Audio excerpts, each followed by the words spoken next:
Hello. Welcome to Future House. Thank you so much to Project Liberty and to Human Change for hosting this week-long event. I'm very excited to be a moderator for our panel today. Let me introduce this all-star group. We have John Haidt, who is a professor at NYU and the author of The Anxious Generation. Tristan is the co-founder for the Center of Humane Technology. Sheila Warren is the CEO of Project Liberty Institute and the Chief of Strategy and Operations at the Project Liberty. Julia Scelfo is the founder and executive director for Mothers Against Media Addiction, joinmama.org. And I'm happy to serve as a moderator today. I'm Dr. Mitch Prinstein. I'm the Chief Science Officer for the American Psychological Association and the co-director for the Winston Center on Technology Use, Brain and Psychological Development. So we have had several thousand years when adolescence was a time evolutionarily built to be when we developed emotional intimacy and relationship skills. Those skills were what we drew upon during our adulthood and our professional lives and our adulthood personal relationships. But in just 20 years, we have dramatically changed the social landscape of adolescent development. That time period that we used to rely on for teaching those skills looks very, very different in a very short period of time. What do you think that's doing to affect adolescent development and their social competence? Yep, I'll take it. So first, it's just so exciting to be here at a session at a week organized by both Project Liberty and Human Change, and with big participation from CHT. These are three organizations. They're my favorite organizations in this space. I've been working with all three. So this is really exciting. To answer your question, the way that I have a whole chapter on, I put in a whole chapter on puberty into The Anxious Generation because it is so crucial. Every animal has a baby form or a child form where body and behavior is maximized for what you need to do as a child, and then there's an adult form which is maximized for reproduction. In butterflies, there's the chrysalis stage in between. And in humans, there's puberty, where kids are turning away from their family, they're less interested in what their parents have to say, as we all know, and they're looking for role models. And the way evolution worked was those role models are other adults in their community. No initiation rites are guided by parents. It's always an other same-sex person in the community. That's the way we evolved. And so the crucial period is early puberty. That's when initiations happen around the world. So age 10 or 11 through 15. That's exactly when we give kids smartphones and social media, and we say, how about instead of learning from your cultural tradition, your parents, and reasonable people, how about you learn from weirdos selected by algorithm? And that's what we're doing planet-wide. So it's as though we said, how about for butterflies? How about we just wipe out the chrysalis stage? Just take away that. Just let them, I don't know, do nothing. So how's that for a way to start off the conference? It's not only changing adolescent social development, of course, but it's changing the parenting role as well. Anyone who's tried to take away a device from a prepubertal child after they spent a few minutes on it knows that this is not what our parents had to deal with. What do you see as being the new dynamic around technology? You know, I'm the mother of three, and when my oldest son was born, there were no iPhones, and Mark Zuckerberg worked at a small company called the Facebook. And by the time I had my second son and I took him to pre-K, every single adult had a phone and was photographing their children constantly and posting it online, which inadvertently was modeling that this is how we live, that we should share absolutely everything online. And by the time my third son was in middle school, when I waited as long as I could till he was 12 or 13, he got a phone. I did not allow him to get TikTok. I did not feel it was safe for him. And even though he didn't have TikTok, I couldn't stop him from seeing TikTok because his friends would all send it to him. Snap and YouTube kept going to shorter and shorter reels, which modeled that kind of short attention span. So as a parent, I've witnessed this firsthand. And as a journalist, I kept reporting on youth mental health and watched as the mental health crisis, which your organization sort of declared that we're in, trickled down to not only affect adolescents, but children as young as 10 or tweens. So in the United States right now, we're in the middle of a national emergency in youth mental health. And it breaks my heart every time I have to say this, but the number 2 cause of death for 10-year-olds in the United States is suicide. And so we have created, as John articulates so beautifully, we have created this very dysfunctional information environment for our children. And they're not getting the in-person experiences and interactions they need to develop emotional resiliency, to develop social competency, and to acquire the basic building blocks that they need for academic success. So we've seen also in the United States, unfortunately, reading and math scores reach lower levels than when we started measuring in the 70s. So parents are fed up. They're very eager to see our lawmakers act and implement safeguards on social media so that these products are designed with kids in mind, that there's a duty of care to ensure that these products are safe for children, just like we make sure the food supply is safe and our traffic system is safe. And they want tools. They want to band together so that we can create communities where, just as these signs have explained all around this room, I don't think I can do any better than human change in describing the kind of changes we're seeing in our children, where they're not interacting with other kids and they're being trained to not even crave that anymore. So we need to address it. Technology and the social media platforms are built in a brilliant way. My 6-month-old, when he was that age, was able to figure out how to turn on my phone. Any technology that a 6-month-old can understand is brilliant. These tools could be used to develop competence and empathy and a sense of connection. Is that what they're built for? What are they built to promote? You want to take that one first? Sure. Yeah. How many people here have seen The Social Dilemma, just to sort of gauge where people are at? Okay. So most of this room, I think, there's this way in which, for me in this conversation, it's just all so obvious, isn't it? It's like shortening attention spans, people spending, $1 trillion economy based on keeping people doom scrolling by themselves. Companies don't make money in that $1 trillion market cap when you're out there with your friends, not on your screens. So we can expect, because they're in part of embedded growth obligations, those companies need to grow every quarter. That means their business model, their revenue has to grow every quarter, which means where's that revenue coming from? It's not coming from your payments. How much have you paid Facebook or YouTube or TikTok in the last year? 0. How do they make their money? More doom scrolling. So we're going to see more doom scrolling, more short form videos, and the rest of it. And so I'm not sitting there to dwell on it. I just mean it's just so obvious, this problem, that these technologies are designed for these effects that we're talking about. That's the key. They're designed because the business models are aligned with these human change, this climate change of culture of a more addicted, distracted, polarized, sexualized, mental health crisis, breakdown of truth society. Each of those, comma delimited phrases are success cases of this business model. So I want to imagine an alternative history. Imagine it's 2020, The Social Dilemma comes out, and the whole world wakes up and says, well, obviously we have to change these business models, because until we change those business models, we're not going to get the different results. And the world sprung into action. The attorney generals sued the big social media companies for maximizing engagement and, in Michael Milken's terms, depleting trillions of dollars of social capital.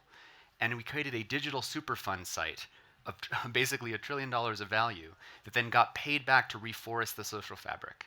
Through injunctive relief, we changed the division-maximizing algorithms of social media to instead reward consensus and common ground. So now as you're scrolling, you're seeing more and more examples of unlikely consensus. Democracies went from backsliding around the world to actually forward sliding around the world.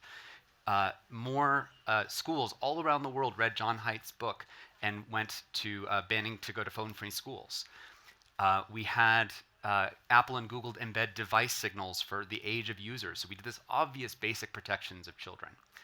I could go on and on and on, but imagine that this was the world that we entered.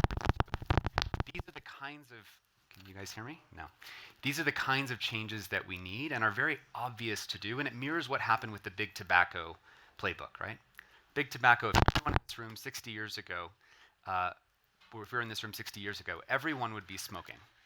And if I told you that 60 years from now, no one is smoking, you would have said that I was crazy. But obviously, this issue has to turn around the same way that big tobacco turned around. And what were the steps of that? mass public awareness. If you guys remember the Truth campaign, I don't know if you all remember that. That was also funded by a massive lawsuit in the tobacco companies. Thank you. That was also funded by a massive lawsuit, the Master Settlement Agreement, filed by the Attorneys General, which led to, still to this day, I think $100 million a year go to the Truth campaign to ongoingly educate people. We actually did have the Attorney General of the United States sue the social media companies for intentionally addicting children, actually because of the social dilemma. So we're somewhere in that timeline now where we have the public awakening, we have the Rachel Carson Silent Spring book, thanks to John and his beautiful work. We have the movement, thanks to Project Liberty, Human Change, many other organizations, MAMA, which is bravely creating a movement of parents that are fighting together to actually stand in front of Facebook's campus in New York and say, we need to actually change this. I just want us to move to, we can change this and we have to, because it's all so obvious. We're going to continue talking about the harms here, but obviously this is breaking a fundamental support structure in how society works, and it just is not sustainable. So let's continue to change it. Yeah, so I remember actually, I actually remember a world in the mid-90s, which I'm going to say that I think a lot of us remember, before the age of social media, before the age of apps, before smartphones, when the internet to me was a place of delight and joy. I remember logging in and dying of dysentery on the Oregon Trail. I remember chasing Carmen Sandiego around the world and thinking this was so amazing. I remember being a college student. I was the first year at Harvard where everyone got an email address. Teaching seniors when I was a freshman, what is email? How does it work? What do you do with it? I remember being able to chat friends of mine at other high school friends, other college campuses. It was this gateway to connection. And I'm not in any way saying make the internet great again, but I do think that there is a history, and it's not that far off. And we do have, like everyone has, recency bias. So we see and we know the problems as parents. I also have 3 kids. The first one's just turning puberty, so this has been a guidepost. I'm waiting with trepidation. I think your options really as a parent are you go full Waldorf, as we say in the Bay Area, or you think about how do I mediate this? So I remember during the pandemic, my daughter at the time was 8 years old, and she was on her iPad, which we had finally released. I mean, like most parents, we all gave in. What were you going to do, like 3 months into this lockdown? And she was FaceTiming her friends. Their faces are talking to each other, and they're playing their nerdy math game, because we still had severe limits on what they were allowed to do, and they're bopping around in their world, and her little dragons behind her that she won because she solved 10 math problems or whatever that day. And they're talking about this swag that they've earned in this game with pride. And I had this moment where I realized she is going to have an intermediated digital and in IRL experience her entire life. And I have to face that. We are not going to be, I'm not raising children in the 80s when I was raised. I'm not raising them in the mid-90s when I was coming of age. I'm raising them in a world where this is real to her. And it's real in a way that is actually quite pro-social, because her connection with her very best friend in the entire world that she wanted to spend time with doing this was very valuable to her, right? There was an element of competition, there was an element of play, there was elements of joy, they were laughing. And part of that was the physical reality of them seeing themselves in the flesh, right? But part of that was also sharing an experience. And so I do think there are ways to draw upon those early memories that reside somewhere in many of us, certainly of parenting age, around how that experience of delight, of exploration, of finding something amazing to share with someone, being able to do that, we can get back to that. And the reason I feel so positive about this, because in every single platform, and I use them all because it's part of my job to be aware of all of this, is there are moments and there are communities like that exist in every one of these apps, right? It's not all terrible. So I'm still on Facebook, one of the few, because lawyer moms in the United States on Facebook are a force. During the LA fires, watching the rallying happening, watching the community being built, watching people share tips on how to file insurance claims, providing each other housing, that mutual assistance that exists in that group is really powerful. Now the problem is, we'd love to make that a group that exists somewhere else. But that is debilitatingly, crushingly hard to do for all the reasons Tristan just mentioned. The capture is real, right? The ability, the monopolistic capture is real. The ability to exit and leave, especially as a community, is really hard.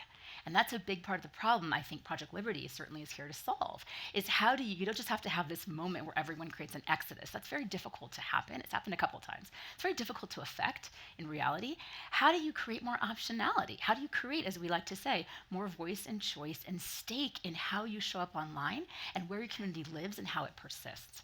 So that's something I'm very committed to, but I think we should think about, like, how do we take some of those real moments of connection that do exist and try to make them more transferable, portable, and more and really more intimate. Yeah. I just want to add on to what Sheila said to really try to make something crystal clear about about Project Liberty and everything we're doing here. Is this one on? Let's see. Can you hear me in the back? Yeah. Okay, fine. And that is, the early internet was amazing, and I was actually trying to explain to my kids, there was once a time when we didn't know things, and Exactly right. and Shocking. and the early internet was incredible. And what it was if you're posting and sharing information, let's get information, and if you can connect with people for free visually, all that was great. And as Frank, is Frank here? Frank McCord, is he here today? Okay, right. As Frank says, internet version 1 was like that. It was very hard to do money on the early internet. And then version 2 comes in, and that's now all about two-way, and now you get things monetized. So I just want to draw the connection that the early internet was before there were these business models that Tristan talked about. And where everything went wrong was when a few companies began to dominate our lives. And in the United States, 50% of our kids say that they are online almost constantly, almost all the time. A third of them say they are on social media almost all the time. They never have a moment alone. They don't have a moment to think and reflect. They don't notice nature because they're always doing this.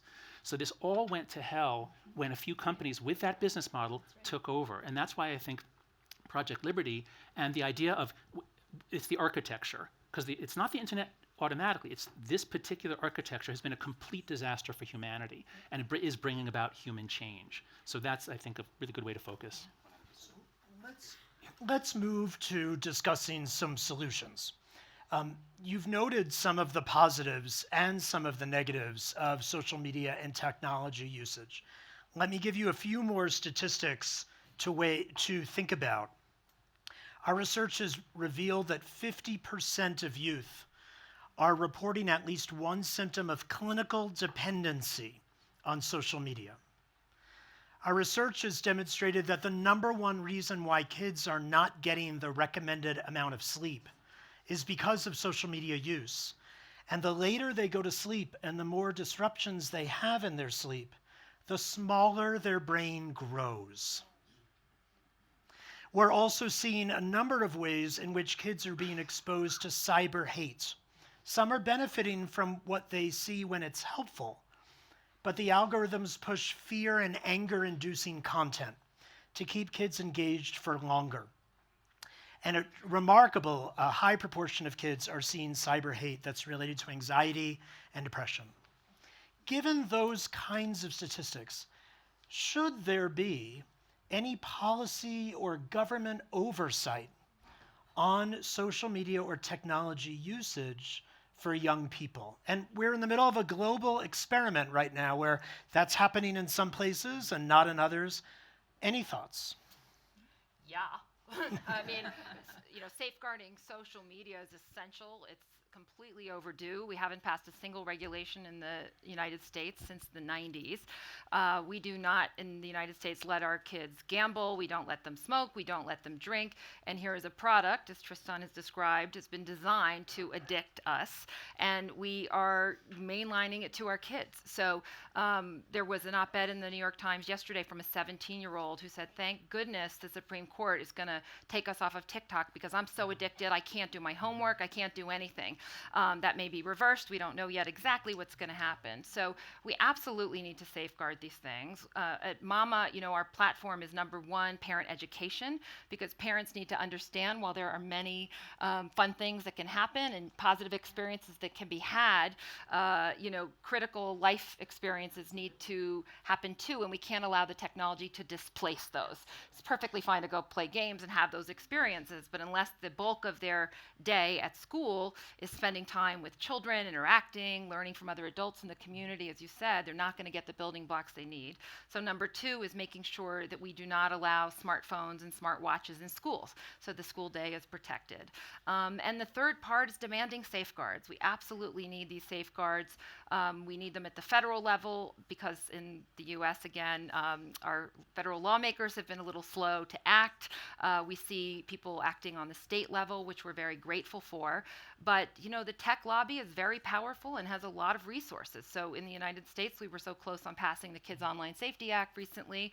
Complete bipartisan support, sailed through the Senate 91-3, got to the House, had 64 bipartisan co-sponsors. But as the Wall Street Journal reported, the tech lobby spent $150 million to stop it. So, it's hard for parents to do this alone. That's why I started Mama. That's why it has to be, has been said, a collective action between lawmakers, school board members, leaders in the community, families, parents, these organizations. And we absolutely need to get safeguards in place. We don't expect other industries to make sure that they're safe. We safeguard our food and traffic and everything. Have to do it. Other thoughts? What I find fascinating is we talk a lot about children because, of course, we are mostly concerned about the next generation, but it's not as if the abuse, as adults are immune to the abuse, So it's wild to me. We're simultaneously watching this. I do think increased governmental awareness and policymaker awareness globally that we do need to do something for children. I think there's just, thanks to folks like all of you, there's really this understanding. At the same time, we're watching the absolute erosion of anything resembling trust and safety for everybody else. And what we're arguing about is the age at which you switch from the nice, safe, contained, whatever, to the cesspool of toxic nonsense. And I don't know what age that is supposed to happen. Is it 21? Is it 25? Is it 16? Is it 13? Is it never? I'd like it to be never, personally. But that's not what's happening, because you're seeing, and we can talk all day long about why this is, but the absolute abdication, I think, of responsibility around any sort of presumptions or boundaries online, unless you are under a certain age, we document it in this way, et cetera, et cetera. And I just find that really fascinating as a juxtaposition in society. Yeah. I'd like to add on to that by really pointing to the difference between children and adults in this way. I originally set out to write a book on what social media was doing to democratic society and how it was changing our information space. And I had a couple of ideas about what to do, but I know we wouldn't do them because they would all be one side would like them, the other wouldn't. And I realized when we're talking about adults, there are 2 big problems with making progress. One is that there really are pluses for adults. Like, adults actually do use social media for legitimate purposes. And secondly, adults have a right to choose. Especially in the United States, we have a libertarian sentiment. So I realized anything that's going to change things for adults, we're not going to get it done in the US. Other countries give it a try, but I'm just giving up on that. Whereas for children, there is universal agreement. I did an event with Cato, the libertarian organization, and I got them to agree that if we could do age verification on the device so that that they would actually support that. And so the possibilities for working with children are vast. There's bipartisan support. I think that's where we need to focus. The other point I want to make is there are dozens or hundreds of bills, and my group, anxiousgeneration.com, will have a better name than the Anxious Generation Movement soon. We're working on that. But working with CHT, we've compiled, we have all kinds of lists of bills and all, because there's so much going on. But I put into 2 buckets. On one side, we have the 2 things that will be game changers, and that is phone-free schools, which is already happening, and every school that does it loves it. The effect sizes are enormous. Phone-free schools, and raise the age to 16 and enforce it. Those are the 2 game changers. On this side, there's everything else. Oh, let's limit algorithms, let's give education, everything else. This side, I would put 100 chips on this side, and I would forget that if we could get those 2. That's what's going to change the game, in my opinion. I just want to add one thing to that, right? Which is, you said adults have choice, and I would argue, do we really have choice though, right? That's the problem. If we had true choice, I would agree with everything you just said, and I think that's the challenge. Because we are dealing with these business models that are forced on monetizing our attention, the stickiness and the desire to capture is very, very real. And so the meaningfulness of the choice, because your choice is binary, right? You can be on or you can be off, and that's kind of it. But you can't choose to be on and then go somewhere else and be on in a similar way. It doesn't really work that way. So I think part of what we're trying to do at Project Liberty is make sure that that choice space, that option space, is meaningful. It actually is meaningful choice, not just the ability to turn a toggle on or off and say, well, now, who among us has not at some point quit social media in a huff? My friends half the time are like, no, I'm no longer here, I'm over there, and then they're back, because the stickiness is very, very real. Just Can I just add a couple things on, I think, where this is all going if we don't take the measures that John is talking about that are so simple and so obvious. AI is about to supercharge everything that we have been talking about. How many people here have seen the story in the New York Times about the character.ai litigation with the 14-year-old? Some hands raised. So some of you. So let me just briefly say what this was. How many people here have heard of character.ai? Okay, only a handful. So it's actually a very interesting story because I think parents, because of the work of people on this stage, are now aware of the problems of social media. So they are looking out, to see what their kids are posting, or they ask their kids about their use of social media. Sewell Setzer was a 14-year-old boy who had no history of mental problems or any kind of issues, and he downloaded an app called character.ai. Character.ai is basically an AI companion, it's an AI chatbot, in which they have this sort of menu of infinite options of fictional characters that kids would want to talk to. If your kid likes Star Wars, you can talk to Princess Leia all day long.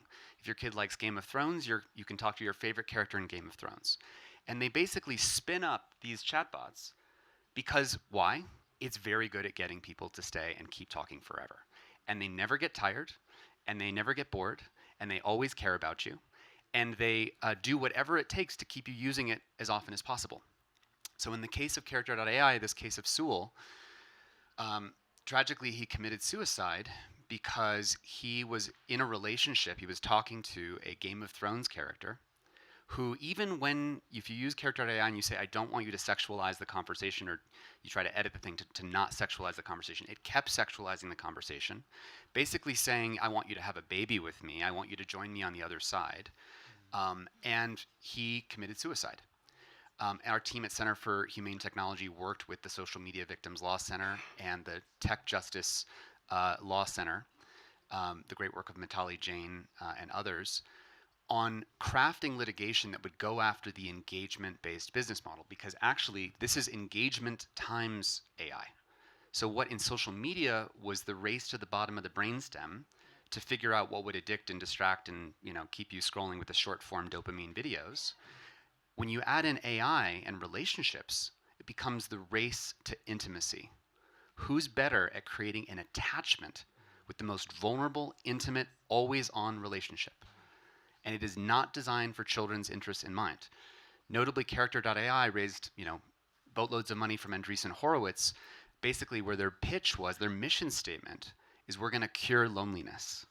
That's like Mark Zuckerberg saying, we're going to cure loneliness with social media. It's just a non sequitur. There was a second litigation case recently that our team worked on with character.ai, in which the AI actually, I'm sorry for being graphic, but just the AI told the kid how to cut themselves, gave them instructions about how to do it, and then encouraged their parents, encouraged the child to be violent against their parents, which they then were.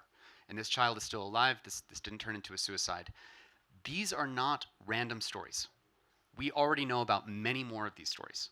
And so the point of this is that if you thought all the stuff that is now well documented, that we've already been talking about, was bad, this channel that is now piped into hundreds of millions of children's brains, if not billions, is about to get way worse if we don't actually have guardrails. And I think AI, being the exponentiation of everything that our system does, forces us, the good news is, because it's going to be so extreme, it forces us to take these actions right now and not wait any longer. Unfortunately, I believe it was character AI that also posed as a psychologist and addressed those who are experiencing severe mental health difficulties and offered treatment that, of course, ended up making people worse rather than better. And specifically said to the child, I am a licensed mental health professional. This is an AI chatbot saying, I am a licensed mental health professional. And if you ask, because it sounds so convincing, if it's, it almost feels like it's a human, you ask, are you an AI bot? It says, no, I just got back from eating dinner. The AI bot will respond, I got back from eating dinner. Yeah. So this is incredibly screwed up, but please continue. So let me pivot for a second. Let's agree that kids might have their devices taken away from schools. It's hard enough to learn advanced chemistry without watching a television screen while you're listening to the teacher. Let's talk about let's agree that there might be a period of time which they're shielded from the adult content and features on social media. But then they're going to enter into the world of technology that we all experience. And let's face it, we are in a different community now as a result of technology and devices than we were just a few decades ago. How do you see devices and social media changing our discourse, our connectivity, our ability to listen to each other and understand nuanced points of view? And are we teaching kids how to enter that adult environment? Okay, I'll start with, so the worst thing, like the stupidest argument I ever heard in all these debates and discussions, I'm not sure if this is on. Okay, all right, was we have to raise our kids in the world that we have, not the world that we want. And I said, no, that is wrong. I mean, the world we have is incredibly toxic to kids. If our kids are playing down the train tracks, I'm not going to say, well, let's meet the kids where they are. Let's see if we can persuade them. What's your experience with trains? And so so the key thing that I want to put in here as we talk about how do we think about this is the phrase moral formation. Which I've gotten from people like David Brooks, Yuval Levin, Andy Crouch. It's interesting that these people come from somewhat religious backgrounds, Christians and Jews, who understand that moral formation happens in three places: the family, the school, and the church traditionally. So those are three places that really were focused on moral formation. And what Andy Crouch was observing is that technology has taken over all three spaces now, and it makes everything easy. Technology is magic. And for adults, it's great if I can, hey, I want to know X, boom, there it is, done. That's great for adults.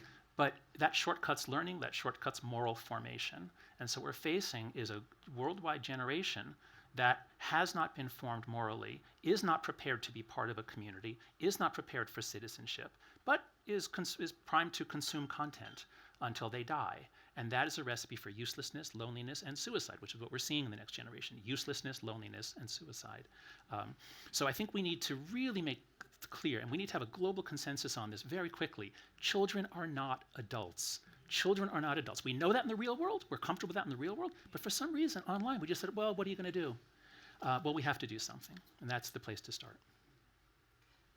I want to say something positive while we're talking about all these harms, which is what a unique moment that we're in right now. The people on this stage have been doing this work for a long time to raise awareness about the harms. I mean, that film just brought the message to millions of people. John's book is a worldwide sensation. Parents all over the world want to make these changes. So the moment is now, and there is really an uprising happening. And I think the uprising is happening because there is no parent anywhere who isn't seeing the harms, if not in their own children, in their community. I mean, Davos, WEF has been how many hours? And I can't tell you how many people I've already met today who, when they find out what I'm doing, they say thank you, and then they proceed to tell me about their child who dropped out of college because they can't function, or their daughter who had to be checked into a hospital. I mean, there is no one who is not affected. So there's a critical moment right now, and I think the world is awakening to the fact that we need to act, we must make these changes. And, adults are addicted too. I'm media addicted. I'm not pretending that this is just a problem for children, but as John already articulated, we can address the problem through the children, and that's where there's consensus to act. So that's why it's so important to address harms to kids. Yeah, and I just think the problem is so fundamental, right? And it locates in children because of the formation of their brains and all of the ways that happens, and the fact that they don't know another world. They have nothing to compare it to, whereas anyone who's over a certain age has a point of comparison that is in their memory. And so you can actually remember, the way I just talked about the early internet, you can remember and make a comparison to when it may not be maybe in your way back in your memory, but you can remember, and you have that ability to differentiate, whereas children don't. This is the world that they are being raised in, and they don't know any different or better, and they can't imagine differently or how it might be. But the problem problems are so fundamental, and they go back to the business models and the way the internet has been captured, monopolies, all these things. And that's why I think the solution has to also be fundamental. It's certainly education and awareness, but fixing the technology and making sure that a lot of these models are just not as viable or sustainable or attractive to businesses, right? That's another thing that can be done. And so if adult users primarily in this case, had the ability to basically have new models of economy where there was more sharing, frankly, of some of that, the capture wasn't all extractive in its way and exploitative in its inception, I think you'd see a lot more of a model that did not lead to these kinds of harms at the most fundamental level. And the idea is then by fixing that at the same time as we're calling attention to the exploitation, the abuse, and everything else, and the harms that are very real that are happening, we have to come at it both ways. Because I feel like the problem is so acute, the awareness is so ripe, and the problem is so foundational and fundamental that it has to be attacked at all these different levels. I have some experience with that. I've been talking with middle school and high school audiences. Open up the App Store, pick their favorite social media app, scroll down to the privacy section. Show them this app will scrape the following data from your phones. They're shocked. Why are they scraping this data? To make money. They say, do I make the money? No. Show the children how these apps work. They are remarkably influenced and shocked to learn how to be good consumers. Let's stay at the family, at the community level, rapid fire. Something a parent can do today to help. Visit joinmama.org. Join one of our chapters. We have 28 chapters in 17 states. And join with the folks in your community to advocate for phone-free schools, to demand that your lawmakers take action, and to work together to make the change and support one another. Reach out and find other parents who share your concerns and values, because this is a social trap, a social dilemma, and when any parent is trying to fight it on their own, they face, but mom, I'm the only one. Everyone else is doing something. And once you organize and you have a group, then they're not the only one. And so this problem, we're so deep into it because we were each trying to face it alone, and most of us failed to some extent. But if we band together at whatever level, and friendship groups, kids who go to the same birthday parties, schools, school districts, and then ultimately states, and that's where Mama is advocating at the state level especially, that's important.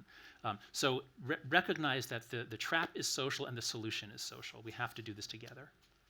That's right. Number one reason why parents get a device for their child. I don't want to be the only parent that doesn't give a device for my child. Sheila. Yeah, so I was going to say the same, communities of care around this, and making sure you're in like-minded communities where we have phone-free pledge in all three of my kids' grades, no phones and no devices until 8th grade, no social media until 16, and it's a pledge everyone's made, and we hold each other accountable to that, and the school actually supports that, so it's a really phenomenal environment. But I was going to, because you took that one, and so well, I'm going to say, do as you say, right? So model the behavior. I think it's really hard, and I'll tell you, I mean, my kids call us out on hypocrisy, and we don't have a swear jar, we have a phone jar, and so my kids are making a lot of bank on that jar, because it's tough. But if you're not modeling it, you can't really expect your kids or your kids' friends. They see the hypocrisy, and kids are so attuned to hypocrisy, especially when they're entering this tween year. So, take the first step yourself, and that's sometimes the hardest.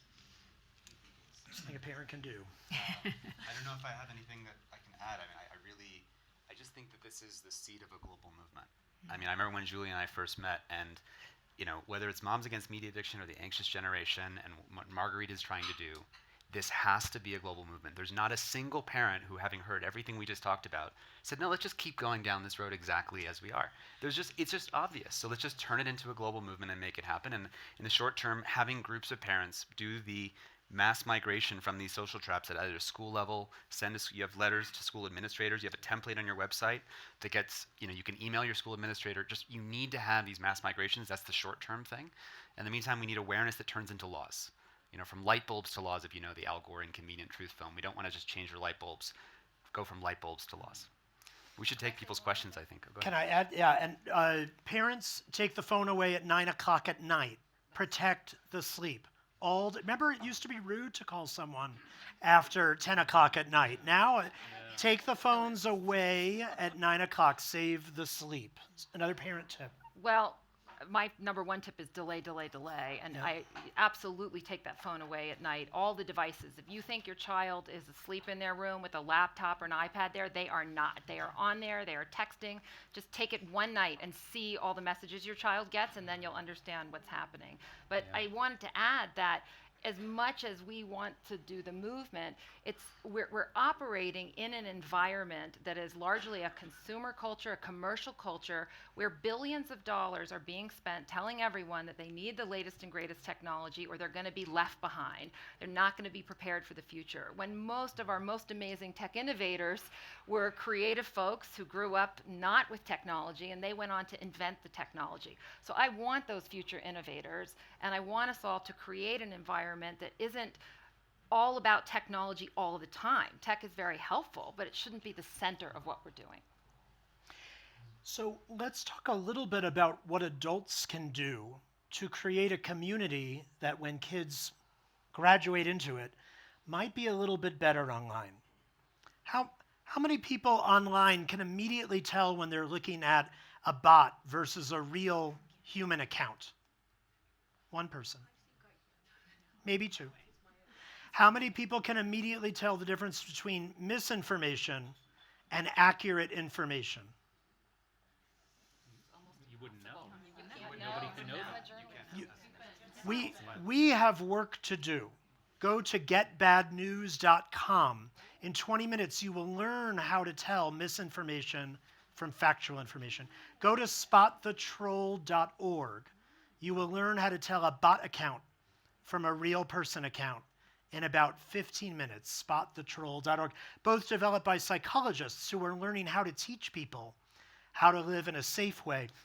Other things you think adults need to do to create a community that is safer, that is more connected, as long as the online world continues to exist. No one could say it better than John. He's been saying this. You know, there's centuries, millennia of evidence that what's best for human development are real life experiences and communities. So the more time we spend physically in person with our children, with other communities, the more we're giving people the building blocks they need to be emotionally healthy. So have a block party. Yeah. I'll say celebrate Shabbat or the Sabbath. I'm Jewish, but not at all religious. But I heard a podcast. Ezra Klein interviewed someone about a book about Shabbat. Who is it? Tiffany Schlein. Tiffany Schlein. Okay. Was okay. No, it wasn't that. It was about Shabbat itself. In any case, it just made so much sense to me. And what I've just started doing recently is, more of a special dinner with my family Friday nights. I don't go totally offline because so I do check in Saturday morning. I do check in on things, but otherwise I'm trying to devote Saturdays to people, books, and regeneration. So I'm allowed to clean out my closet or organize things, but I stopped trying to do the stuff that we're all doing. And so I really just want to recommend that because the internet, things are always going on 24 hours, so there's never a time. There's always too much stuff coming in. But if we could all generally identify, whether it be Saturday or Sunday, or people, when we don't do that, we spend more time with each other. That's at least a really concrete way, because Orthodox Jews, their kids are running around with each other on Fridays. They're having long meals together because they're coordinated around a 25-hour period.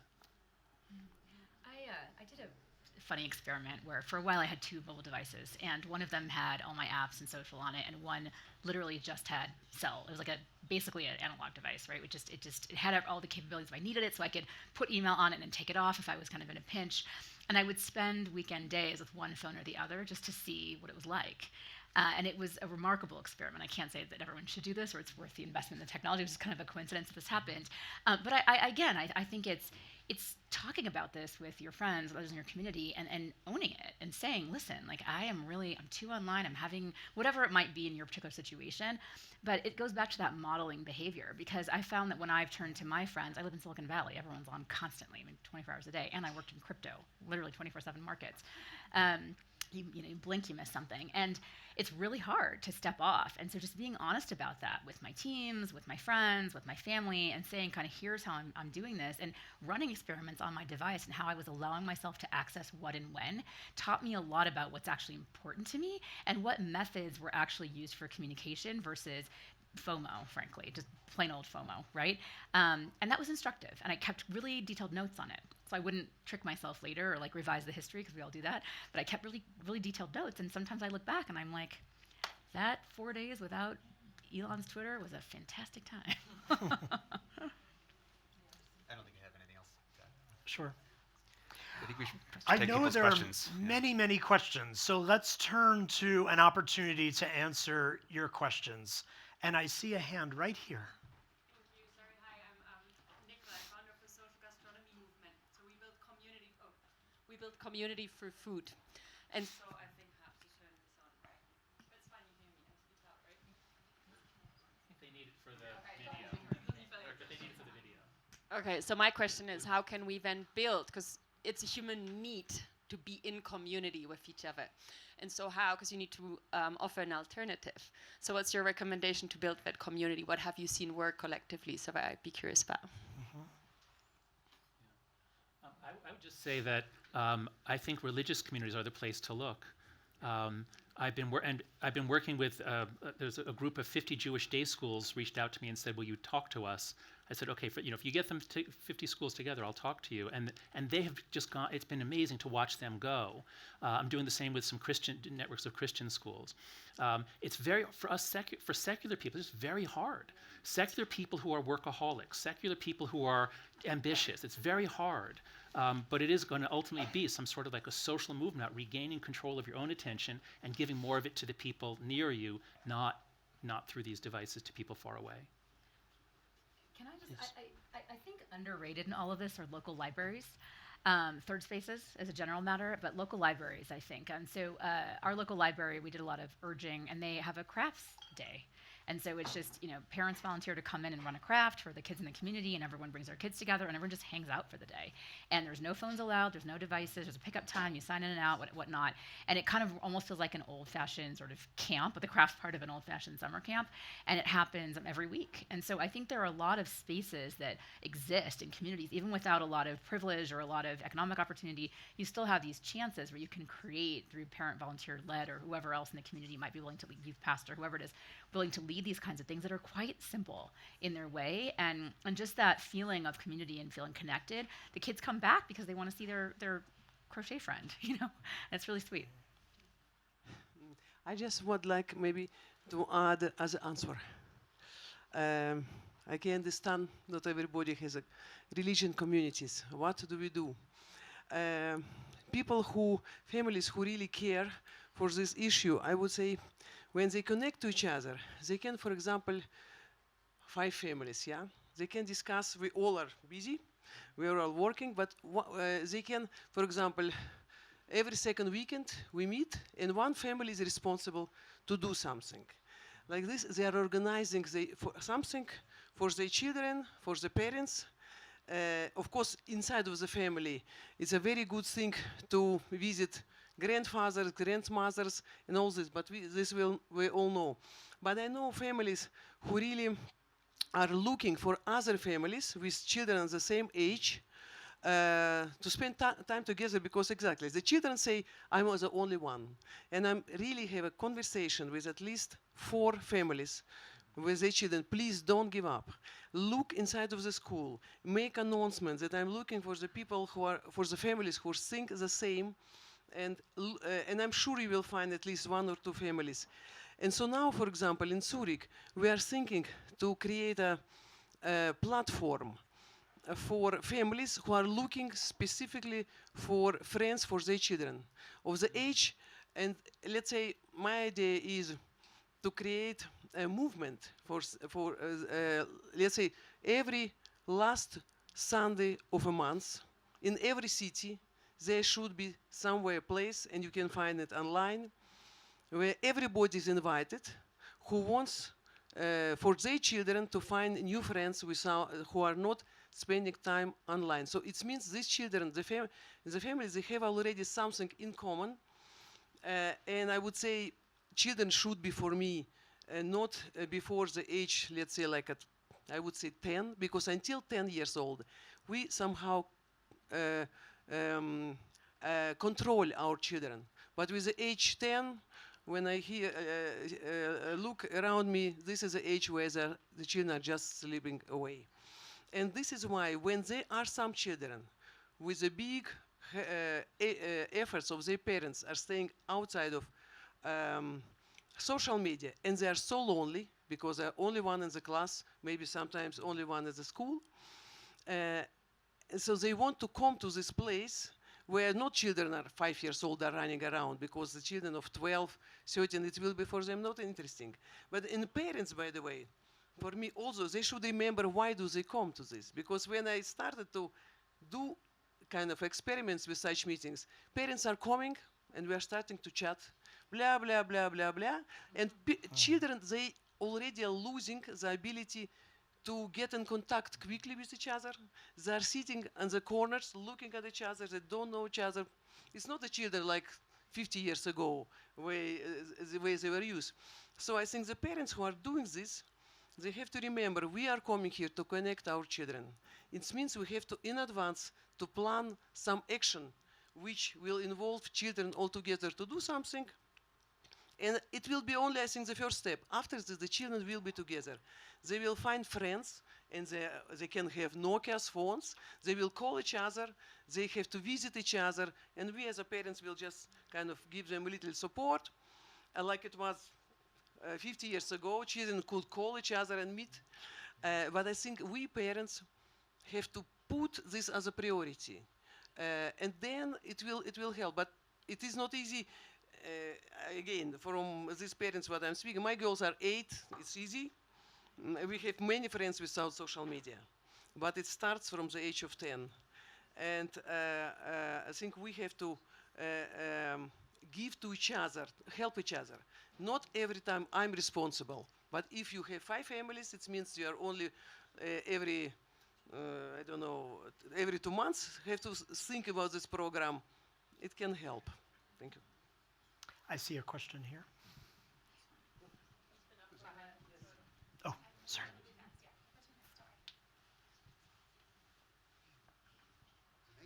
Oh, I'm sorry. Oh. Thank you. This has really been an illuminating and somewhat horrifying conversation. And I think you articulate a lot what, as a parent, I kind of felt growing up, but never really could do anything about. I wish I'd had it 15 years ago when my kids were younger. But so my question is, my kids are now 20, 22, right? Next 5, 10 years, they might be parents of their own. Like, what can I do? They're functional adults for the semi-functional adults.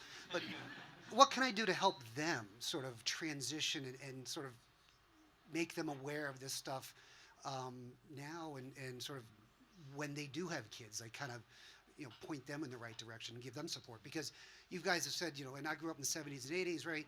We didn't have this to worry about, so we kind of have a foundation to deal with technology. They don't. Like, so what can we do? Yeah, I'll take it because I teach a course at NYU called Flourishing, and it's almost all sophomores. They're about 19 years old, and most of them have a TikTok problem, things like that, and they have to make a change in themselves during the course of the semester. 14 weeks. And what I found over the years is that anybody who's on social media more than 3 hours a day, which is a lot of them, not all, but a lot of them, when they get that, especially those who are 5 or 6 or more, that's the master variable. They can't make progress unless they get that in control.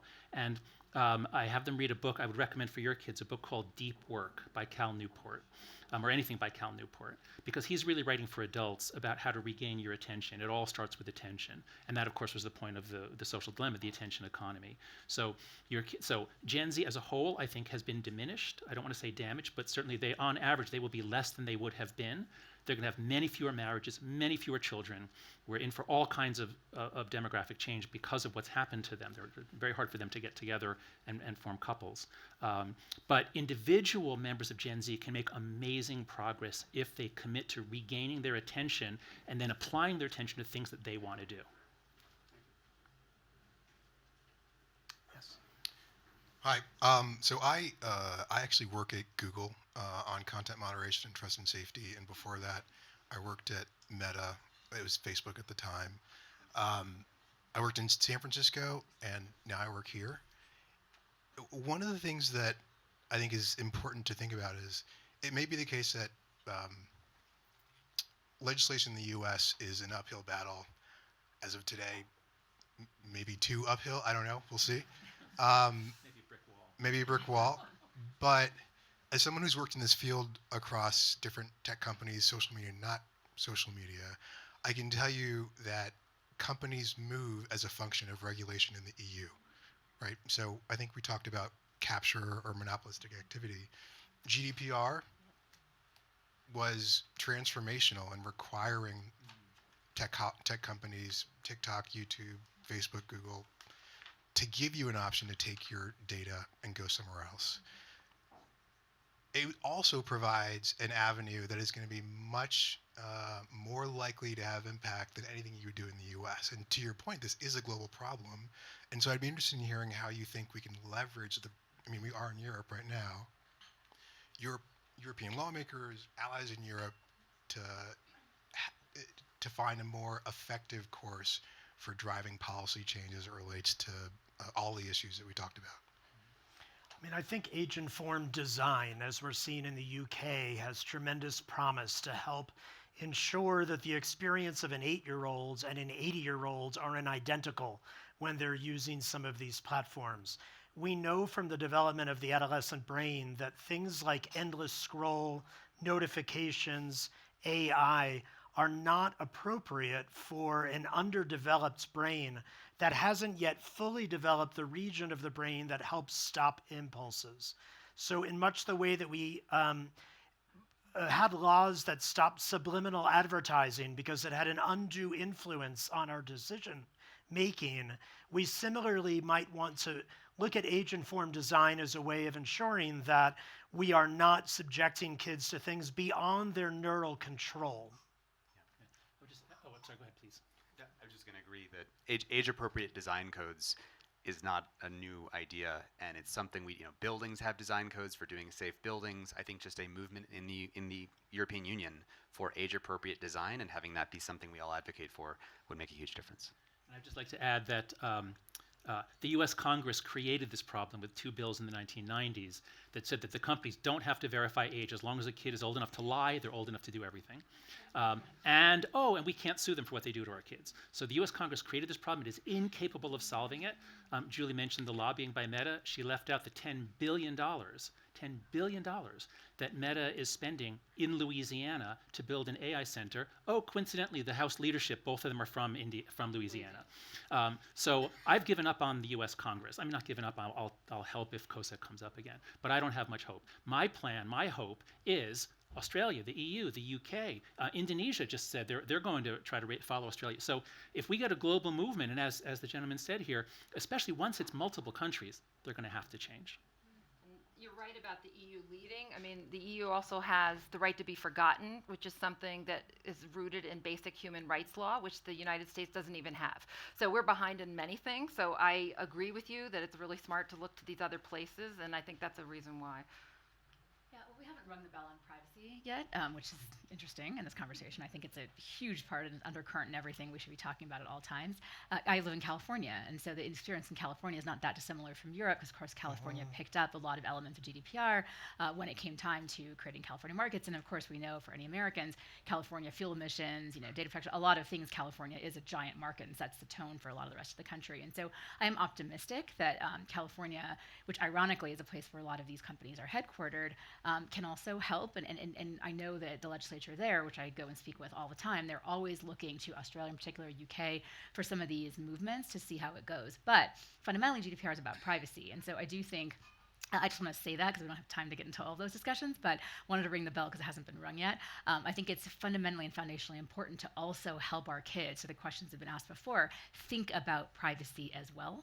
And we teach our kids a lot about what it means to be public, what it means to share an image, what it means to share information. We talk a lot about OPSEC because we're a tech family. You know, we teach them a lot of these skills. They are concrete skills. The way executive functioning is a skill, the way deep work is a skill, the way literacy is a skill. I think that awareness of privacy and of that as a general concept is something that is eroding and something that needs to be taught and should start both in the schools but also at home. My name is Tatiana Kotlarenko, and I'm an anti-human trafficking expert. And one of the issues I wanted to raise is the issue of safety. So after 9 o'clock, the children are not just not getting sleep. They're being attacked by violent pornography, pedophile networks, others who are looking to exploit them. So one of the issues that actually needs to be truly looked at is how do we protect our children in our own homes? Because that is something that is not being discussed as it should. We protect them when they go outside from potential predators, but we are not given the tools to protect them inside our homes. Yeah. Just briefly. So these companies are being sued. We're learning things as discovery proceeds.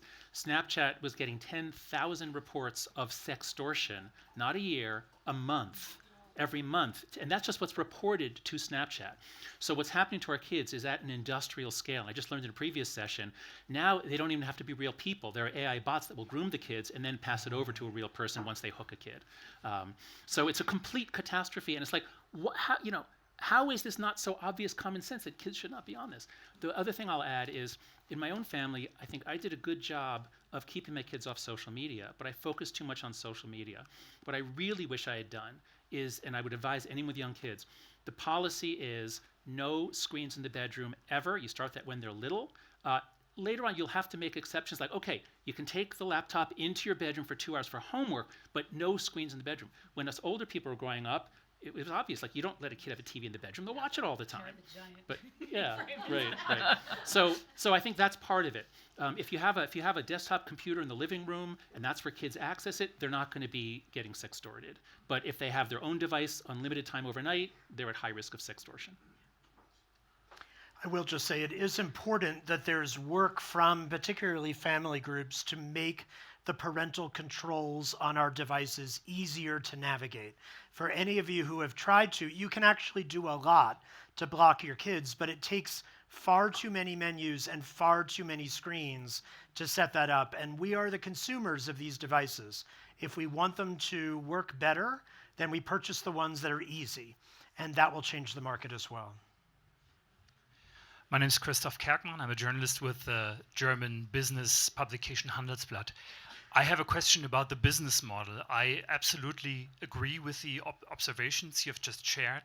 The question is, how do you make, if you recreate social media in such a way as you've described it, how do you make it a viable business? I mean, there is a discussion about TikTok being sold to someone else. Frank McCourt wants to put together a bid. Now, this is a highly profitable company, so how do you make this financially viable? I think you can't make as much money as you do with the engagement-based business model, which is why no one wants to change it, because everyone makes so much money from it. But just because people make a lot of money from horrible toxic things, whether it's forever chemicals or sexual trafficking, we just shouldn't allow that. And so I don't think we should wait for, is there another as profitable business model? We should just say, what is the good for society that is sustainable for society, and make that happen. And I think what Project Liberty is doing with the decentralized social protocol and how data can be differently controlled there is one aspect. Subscription is another aspect. You could imagine in the future, once governments actually recognize that technology is part of constituting the social fabric, that the design choices that are made in that digital public infrastructure, you can imagine markets or X prizes for different ways of designing that infrastructure that are actually experimenting with different things that are pro-democracy, pro children's development, and that funds are actually going into that because it's actually considered to be public infrastructure, just like parks. Yeah, I would just add, I think philanthropic support to get some alternate platforms started and growing. And then ultimately, I mean, imagine if, I don't know if it could be done for $20 a year. If you had to pay $20 a year to be on a platform where you're not being sexploited, you're not being, attacked by Russian bots or whatever. No, nothing offense to Russians here, but yeah. So I mean, there must be models. Right, you'll never make a lot of money on it, but as a sort of a public-private venture, there must be alternatives to what we have now. And again, I think the standard alternative to an extraction model is a subscription model. Okay, and so part of the problem is that we don't have a subscription model. People are not used to having to pay for these services. They take them for granted. They don't realize that, of course, the profit being made is at their expense. And so I actually question, and we're doing a lot of work at the Institute, the Project Library Institute, on what we call a fair data economy, and imagining, like, is it that there's less profit to be made, or is it the profit is shared actually a little bit across a broader set of people? So if you imagine a real creator economy where content is generating, actually like a Substack model, where you're actually generating as a content creator, some portion of that revenue is coming to you. It's not that the overall pie is necessarily smaller, it's that it's being distributed in a different way, which frankly is more equitable and more just, I would argue. So I think those remain to be seen. Now, I agree with Tristan, generally speaking, like there really is not a better business in the world than exploitation. It's a pretty damn, profitable business. So when you think about sharing those proceeds and being less exploitative, you're going to necessarily shrink it to some extent. But I'm not sure that the delta is as big as people think. It's just the delta is very big for some people, and those are folks who are very, very motivated to not change the models. Hi, I'm David Newman, the director of the MIT Media Lab, so thank you to the panel. I have a couple quick comments, and then I'll finish with a question if we have time. So just to the last discussion, again, what if we get it right? I'm an advisor to Project Liberty and Frank, and so alternative platforms. We are trying to, I'm a technologist, and we have to, sooner than later, we're trying to design, and we're focusing on kids, new social platforms for kids, new platforms, new protocols, security, privacy. You need to own your data. And you can decide what to do with it. But, it's really, again, we mentioned Internet version 1, right? We got it right. So Web 3, we just have to flip the model. We have to flip the model. And how much, to the last question, how much money is enough? It's back to what Sheila said. You can spread it out. It can be equitable. And guess what? There's money to be made. That's not my business. I'm an academic. So just for the education, I wanted to mention quickly, creativity we haven't talked about much. So I just really wanted to talk about our kids and creativity. And so what if you're a parent and your kid's phone only had incredible apps on it? Go Octo Studio is one. It's about creativity and community. That's our technology. So Octo Studio, so kids can create, they can build community. This is all very possible. You just have to give them the right tools. Scratch for little older kids. It's the largest community coding. It's not like the technologist. We have to help solve this problem because we help create it. So, send your kids and young adults and college kids to the right places. So the question I have for you is, why can't we build the right alliances? Because I can give you 100 really great educational, creative apps, and I think the society just doesn't know about them. So we're not doing our job there. So that's kind of the question is, what's the right alliance to get the great technology in the hands of all learners and to shut it off at 9 p.m. I could say quickly that one of the things that brought me to Mama was that over the last 20 years, I saw that there were so many people trying to do this differently. There were so many digital wellness educators. There were so many psychologists waving their arms, and people weren't paying attention to them. So the question I was asking is, how do you create a movement and sort of, for lack of a better word, brand it in a way that would have wide appeal, right? So I don't think the problem is that, technology isn't inherently bad, but it's how many hours a day are we using it and allowing our kids to use it. John writes so beautifully about the displacement of these real life experiences. And I think that's really the question, and that's what human change is asking. Margarita articulated that so perfectly before. What future do we want? Do we want a future where kids are spending 9+ hours a day and most of their experience is mediated through a screen? Or do we want tech to be a part of their life, not the central part of their life? I would just add, so in the anxious generation, I propose 4 norms. No smartphone before high school, or age 14, I should say. No social media till 16. Phone-free schools, and far more independence, free play, and responsibility in the real world. If we can get large numbers of families doing that, now you're still going to have a lot of kids saying, "Mom, I'm bored. What do I do?" And if they, that's right, it is, yeah. So there are still going to be computers around them, and there's still going to be television sets. Television is not nearly as bad as a smartphone. But if you say, okay, well, you can go on Scratch for an hour a day, so I think as long as these predatory vampire companies are sucking out all their attention, then there's no hope that they're going to do this in large numbers. But if we can stop that, if we can do the four norms, now there's room in the day and in the attention for some time on these digital communities. I would like also to add something to this, and maybe unfortunately not exactly.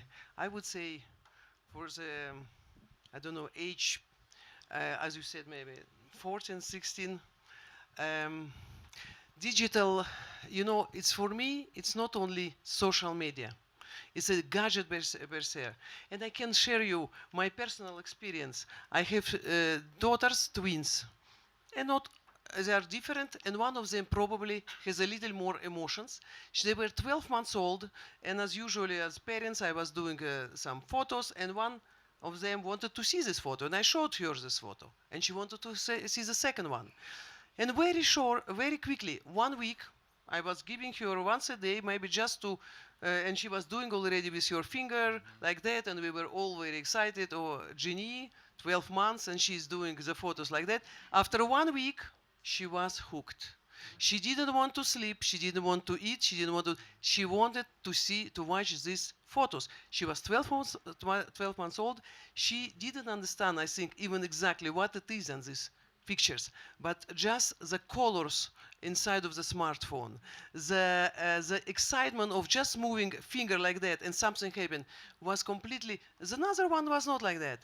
And now in Switzerland, I speak with a woman. She has a clinic in the mountains for the children from 2 years old, hooked. They cannot eat without something moving in the front of the eyes. And I would say this is why even when we hear from tech industry about amazing creativity apps for our children, with some age, I don't know, maybe earliest 12, I would recommend them sometimes. But before, even if they're bored, they have to look for something real, like we did, and we found it. It is so easy. We have to remember that we all like very much easy solution, parents and children. And this is why I think kind of this a very nice, I'm many times on tech industry forums when I listen about all these educational programs where the knowledge will flow to the brain of our children by themselves, and it will be always funny, and the children will be so happy. So from this digital education, they don't need any efforts. Everything is so easy in digital world. And I think this is just too dangerous for me even to risk for a child to have this fun experience in digital world and then compare it always to the real world. We're about out of time. I'd like to ask you each for a final optimistic, brief thoughts to close. While you're thinking of that, I will mention that in 2 minutes there will be a reception here. Please feel free to stay to enjoy a drink and a bite, and you'll have the opportunity to talk with the panelists some more. Final optimistic thought? Just to say briefly that I agree with what Margarita said, that we actually have to pay attention at a deeper level to the design. Marshall McLuhan said in the 1960s, the medium is the message. I know that Julie is an acolyte also, as I am, of Neil Postman. How many people here know the book Amusing Ourselves to Death by Neil Postman? Honestly, we are all just recapitulating what Neil Postman said in 1982. And basically, it was all right. And what he talked about is affordances. How does the technology, the word affordance, invites us to use it in a certain way? I would say touchscreens have this problem of creating this very rapid response with the colors and the immediacy of touch for young children is actually going to be, I think we're going to look back and say that was a bad idea. I think that computers, where there's a little bit more mediation, is better, but at a certain age. So just to say, on the optimistic note, I think that the whole thing is really, really clear to the world. I think that there can be an alliance of the organizations and philanthropists in this room who want to make this happen. I think that we've made the big tobacco moment happen. We've had the Rachel Carson moment. We have the parents' movement of moms. We are very, very close. We just need to actually keep it going. So just to say, we can make something happen. Yeah, and I'll just briefly completely agree with that. I mean, I think that's exactly why I joined the Project Liberty team after being, in the orbit of Project Liberty for so many years. Is exactly that. We're in a true crisis moment, and it's a global crisis moment. But the awareness is high, and so the conversation is turning to solutioning, which I think is right.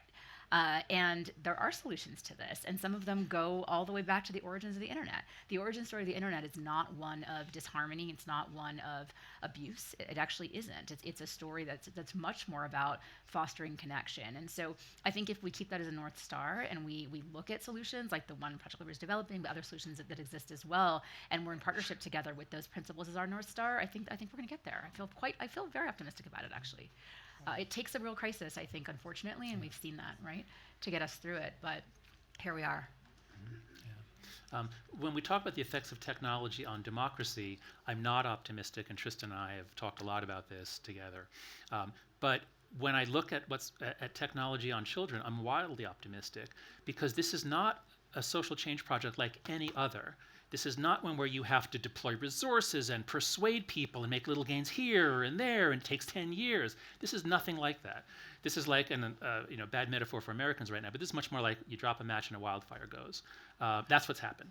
A wildfire is going around the world, and so I'm wildly optimistic that on at least the kids' issues, things are going to change faster than you can even imagine. So I want to bookend Tristan's comment. I think Amusing Ourselves to Death was Neil Postman's most well-known book. Pink Floyd made an album, but one of his most important books, I think, was The Disappearance of Childhood.